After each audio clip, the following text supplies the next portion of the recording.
ఆవేశపడద్దు. అటు తలుపు తీసి ఉంచుతాను, రా.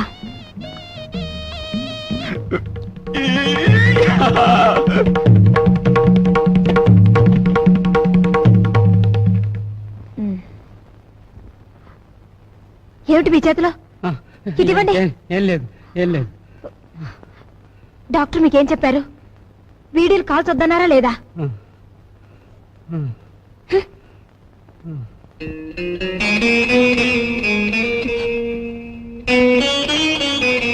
సారీ.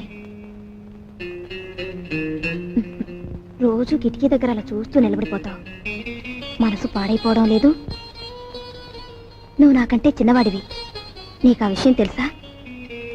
అన్నట్టు ఆ సోఫాలో ఉన్న ఆయన ఎవరనుకుంటున్నా? తెలుసు, మీ ఆయన. ఆయన కడుపులో రాచపుండు. డాక్టర్లు బ్రతకడంటున్నారు. చాలా మంచి మనిషి. ఆయన్ని ఎలాగైనా బ్రతికించుకోవాలి. దానికి బోలె డబ్బు కావాలి. అన్నట్టు నీ దగ్గర డబ్బుందా? నీ దగ్గర డబ్బుందా? నీ దగ్గర డబ్బుందా? నిన్నేరా అడిగేది. నీ దగ్గర డబ్బుందా? నేను డబ్బు కోసం వ్యభిచారం చేస్తున్నాను. ఫూల్.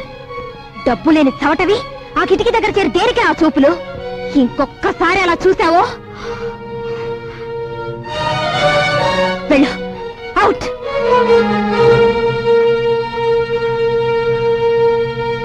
నేను డబ్బు కోసం వ్యభిచారం చేస్తున్నాను. ఫూల్. డబ్బు లేని చవటవి ఆ కిటికీ దగ్గర చేరి దేనికే ఆ చూపులు? ఏమిటండి అలా ఉన్నారు? సావిత్రికి మనం డబ్బు ఇవ్వలేదనుకో, సావిత్రి వాళ్ళ ఆయన మనల్ని వీధిలోకి ఈడుస్తారు. సరస్వతి పెళ్లి వద్దన్నాం అనుకో, దానిది చిన్న వయస్సు. ఈ పెళ్లి చెడిపోవటం అది భరించలేదు. మీరేం బాధపడకండి. ఇవి మనకి ఎప్పుడూ ఉన్న కష్టాలేగా. మిమ్మల్ని చూస్తుంటే నాకేమిటో భయంగా ఉంది.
వెళ్తూ తలుపు వేసి వెళ్ళాను కదా, ఇప్పుడు తీస్తుంది ఏమిటి?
బరువు నీ మీదకు తీసుకురావద్దని, ఈ పెళ్లి ఒప్పుకోవద్దని అన్నయ్య నాకు మరీ మరీ చెప్పాడు.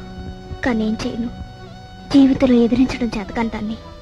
నా పెళ్లి కోసం నువ్వు అమ్మ మంగళసూత్రం అమ్ముతుంటే ఏవి ఎరగనట్టు నటించాను.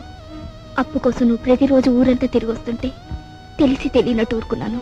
ఇప్పుడు నా కట్నం విషయంలో మీరు పడే ఆవేదన నా కళ్ళారా చూశాను. కన్నవారి మాన మర్యాదల మంటలో కలిసిపోయినా నా పెళ్లి కావాలని నేను అనుకుంటే నాకు నిష్కృతి లేదు. అందుకని నీ ఇంట్లోంచి వెళ్ళిపోదామని నిశ్చయించుకున్నాను. లోకం అంతా దీన్ని లేచిపోవడం ఉంటుందని నాకు తెలుసు. ఇంట్లో ఉండే బరువు బాధ్యతలు కల్పిస్తూ మిమ్మల్ని హత్య చేయడం కన్నా లేచిపోయిందని అపనిందన మోయడం తేలికని నిశ్చయించుకున్నాను. నేను వెళ్ళిపోతున్నాను నాన్న, నన్ను క్షమించండి. ఇట్లు మీ అమ్మాయి సరస్వతి.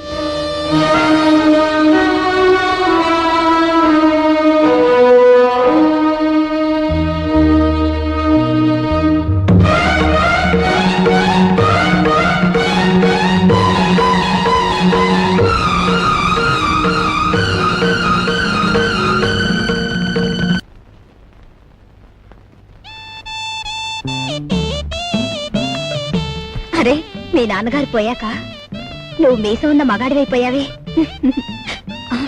అన్నట్టు మీ ఇంట్లో డబ్బు పోయిందని విన్నాను.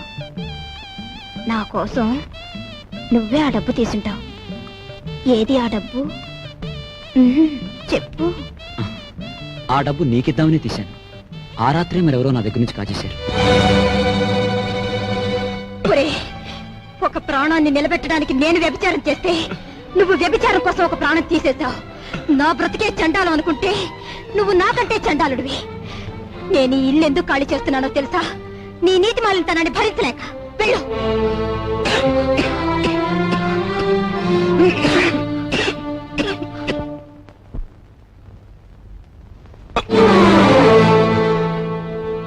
ఎక్కడికి వెళ్ళావు?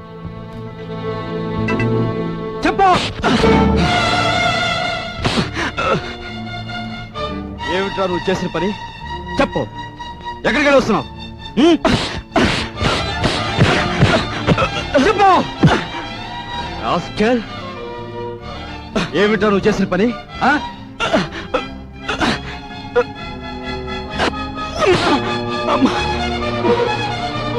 చెప్పరా రాస్కెల్, చెప్పు. పెద్దలేదురా నీకు? మీ నాన్నగారు పోయి పట్టుమని 10 రోజులు కాలేదు. ఏం చేశాడనరా వాడిని అలా కొడుతున్నావు?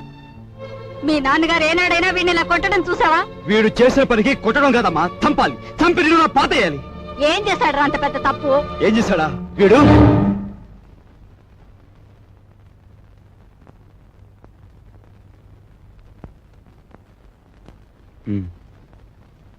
బాబు,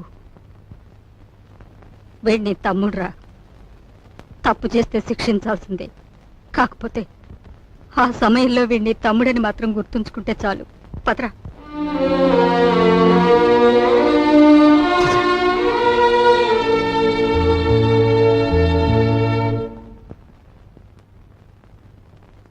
వాడెందుకు కొట్టాడో తెలుసా అమ్మా? చెప్పు. పక్కన కాబోయే పెళ్ళం ఉంది కదా, ఆవిడ ముందు గొప్పలు చూపించుకోవడానికి. ఒరే కృష్ణ, నువ్వు చిన్న కొడుకువైతే నీకంటే ముందు పుట్టిన పెద్ద కొడుకురా వాడు. నీ